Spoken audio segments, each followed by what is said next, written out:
Hey, what's up everybody? Joshua Casper here with another video review. Today we're checking out EQ Wise Plus by Abletunes. This is a great EQ. It's just an all-around great EQ for a number of different reasons. It looks great, it functions great, and especially if you're new to producing or if you're looking to step up your EQ game, this is the EQ for you. I'm going to leave links to it in the video description, but let's go ahead and check it out. So it's got a 8-band EQ here. It's got color-coded, looks really good. Curves function nice. We got our parameter controls down here, Q value, frequency position, all of this stuff, low cut, high cut. And what's really cool about this particular EQ is this part up here at the top.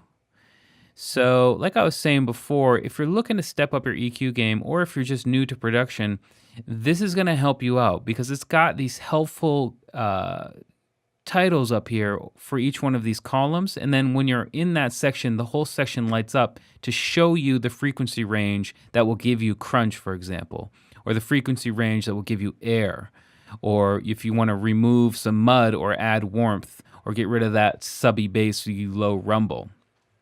So let me come in here and just full reset for a second. So let's go ahead and check it out. What I'm going to do is remove some mud and add some air to this track.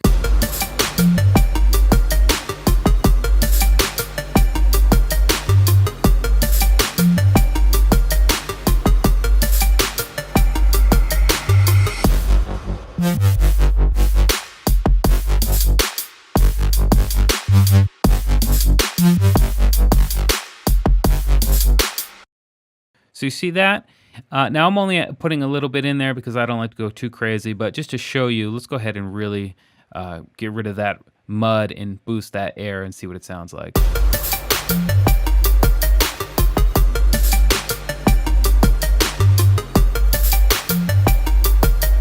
So those sections are doing what they specify up here at the top, and that's what makes this EQ so powerful. I'm gonna go ahead full reset again. Now, what's even cooler is this isn't the only section or the only layout you have to work with. If you come in here, it says general chart. If you drop down, we've got charts for drums, live instruments, orchestrals, woodwinds, electronic instruments, vocals.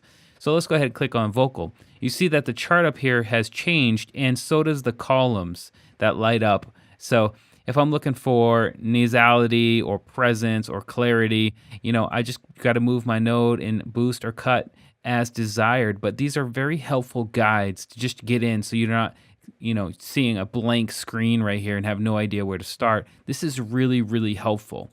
You come into something like drums, you got 808, 909, dance, you got a tom, snare, cymbals, electric guitars, acoustic guitars inside of the live instruments there. Cello, I mean, just so many different ones. So if we come into like viola for a second, you can see we don't have a lot of options here, but this is where you kind of want to focus to get these sort of different results. And it's just so helpful. Now, it doesn't just stop there. We actually have full-on presets over here. So if I want to clap crispy, boom, look at that, laid out for me, and I still have my columns with my descriptions here if I want to make further adjustments to this particular preset. It's just a really great device. Let's go ahead and check it out, try it out on some of these individual tracks up here. Where are the drums? This is the drum pattern. Nope.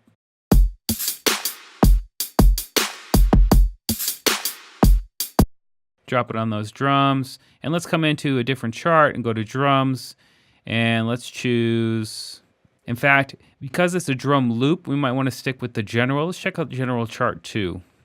Here we can see it's just giving us the ranges for these kind of frequently used terms inside of music production. So sub bass, bass, low, mid range, mid to high, and high frequencies. So let's go back to chart 1 and use chart 1 to sculpt these drums a little bit.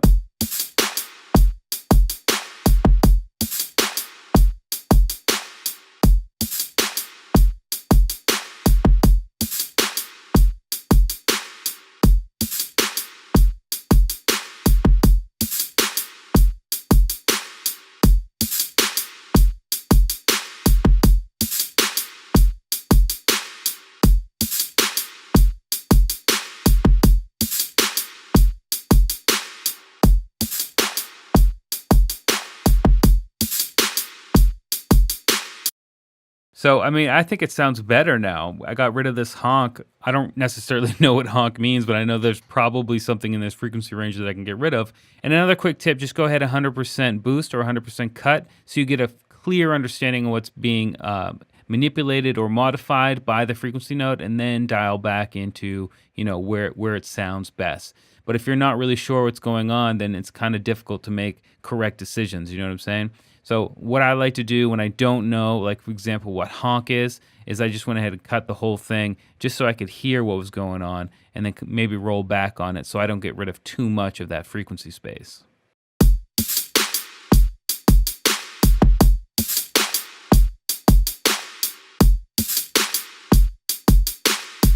Yeah, I definitely like it better with that cut.